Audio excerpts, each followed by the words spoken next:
Are you in a seller's market or in a buyer's market? And the most important thing, does it even matter? We hear the term seller's market, buyer's market, and balanced market all the time. By the end of this video, you will know the difference, and then you will know if you have to time the market to your advantage.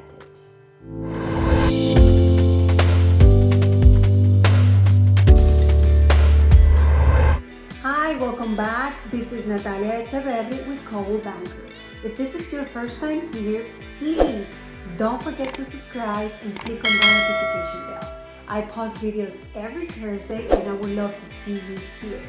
By the way, we always talk about real estate related topics in Fort Lauderdale, Florida, and especially in my city, Weston, Florida.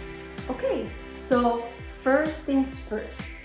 What are the difference between the type of markets? That's very important to know first in order for us to continue with our topic. There are three main markets: buyer's market, seller's market, and a balanced market. These titles are used to describe the relationship between supply and demand in the market. That's right. Now we're into economics 101. What is really interesting is that the market can vary between states, cities, even communities inside your own city. For example, the demand for apartments can be different than the demand for single homes within the same community, the same neighborhood. That means that if you are planning on moving, you have to consider and you want to understand the nature of the market that you are living in right now and also the place you're moving to. Let's talk about what each different market looks like and how that factors in when making a decision. What is a buyer's market? A buyer's market occurs when the supply of housing exceeds the demand for housing. In this case, the market tends to favor the buyers, of course.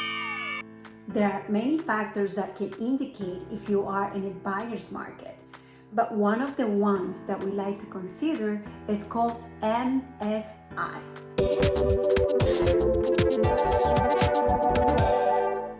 Monthly supply inventory.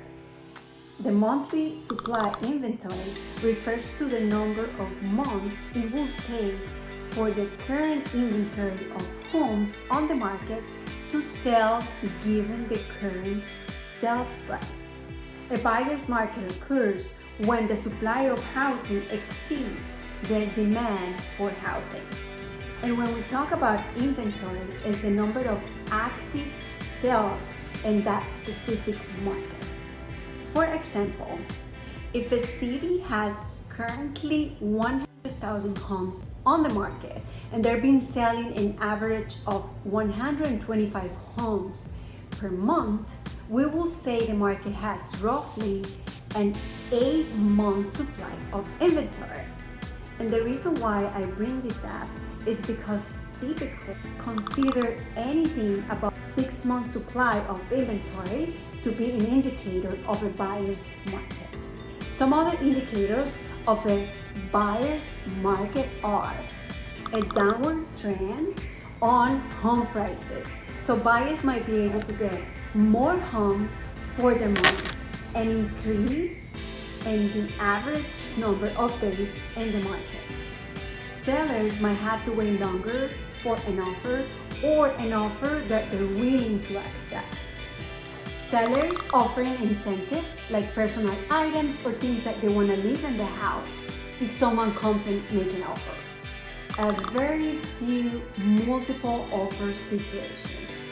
Since there is an excess of houses available, buyers are more likely to be laid back and take their time because they have a lot of opportunities and allow a lot of homes to go and see, to pick and choose. It sounds very good to be a buyer in a buyer's market, isn't it? Now let's talk about seller's market. Of course, it's almost the opposite at this buyer's market because the supply and demand is nothing like the buyer's market. What it means, there is not enough homes for the buyers to buy. In this case, there is just a few homes they can choose from. And so this market, because of that situation, favors the sellers.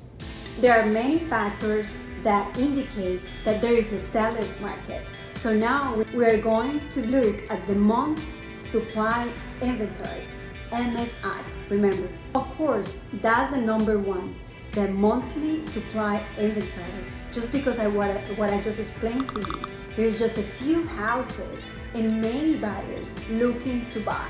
Some other indicators of a seller's market are home prices are going up. Buyers might have to pay more to beat the competition.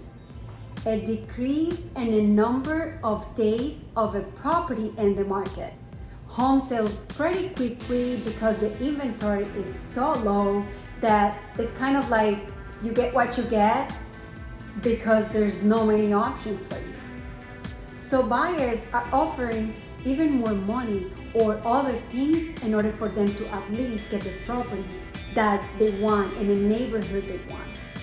So you might see buyers being very understanding when it comes to timelines, contingencies, from house repairs, appraisal, inspections, repairs, because they really want to purchase the house and they kind of like don't have other options. A biggie, multiple offer situation. So a buyer lists the house and in 2-3 days, he can be getting multiple offers for that house. Totally crazy. It is crazy. For the most part, life is a dream on the seller's market, isn't it? And now our last type of market, the balanced market. So it is like what the buyer meets the seller and they hold hands and they dance together because everything is just like a good ecosystem. So that is in favor of both and it's pretty balanced. There is not much to explain, only that is like the la la land of the markets. If you're buying or selling and you're not sure in what kind of market you are, that is the real estate agent's job to tell you exactly what the MSI is and tell you exactly if you are in a seller's market or in a buyer market, or if you're purchasing, what kind of market you can expect to move into. And now the $1 million question. Of course, we would all love to be in a buyer's market or a seller's market, depending on our situation, but that's not realistic. My short answer is, if you are in a position to time the market, it does matter. If you are in a buyer's market or a seller's market, that is what it matters. If you can time the market, yes. But let me give you an example. If you are an investor and you have the chance to time the market because you want to get a property to invest, that is a good idea. Or if you are planning on buying a vacation home or selling your vacation home and you have the time to just plan and start like timing the market to see what's if it's going to be a seller's market or a buyer's market, depending on your situation, that is the ideal. But personally, I don't think it's very wise for a normal person to time the market. Because if it was easy, I would be rich by now. I would just wait and then buy or sell depending on that timing. But it's not easy and it's kind of like not realistic sometimes. And I'm going to explain why. Number one, cost. You have to think about the costs associated with you staying in that property that you're right now and the costs associated where you want to go. Think about the opportunity costs, the actual costs, and the sunk costs. You need to think about utilities, mortgage rates, taxes, moving costs, and all the changes that can happen over time. So you have to take everything into consideration, and all those things are really hard to predict. Number two, the unpredictability of the market. Thinking about predicting the future, how do you know that sellers or buyers will come to you when you're ready, when you want to sell, when you want it? How long are you willing to wait? Is it worth the waiting? So all those things. Number three, what if your plan backfires? What if you're waiting for a buyer's market and that buyer market never comes? Instead, it becomes like a seller's market. What will you do? Will the cost savings is worth it? At the end, you have to do what makes most sense for you and your family needs. Because if you're trying to time the market to accomplish your dreams or the things that you want for your life or for a new home, for a vacation home, it really doesn't make any sense. What do you think? For most people, it's impossible to time the market. And if you're like me, I bought my house on a seller's market. It kind of always been where I live right now, and still, it was a great deal. So far, we've made equity in the house. We planned smart. We make the upgrades that we have to make. So think about that. If you find this video helpful, please share with your family and your friends. It will mean the world to me. So I will see you next Thursday.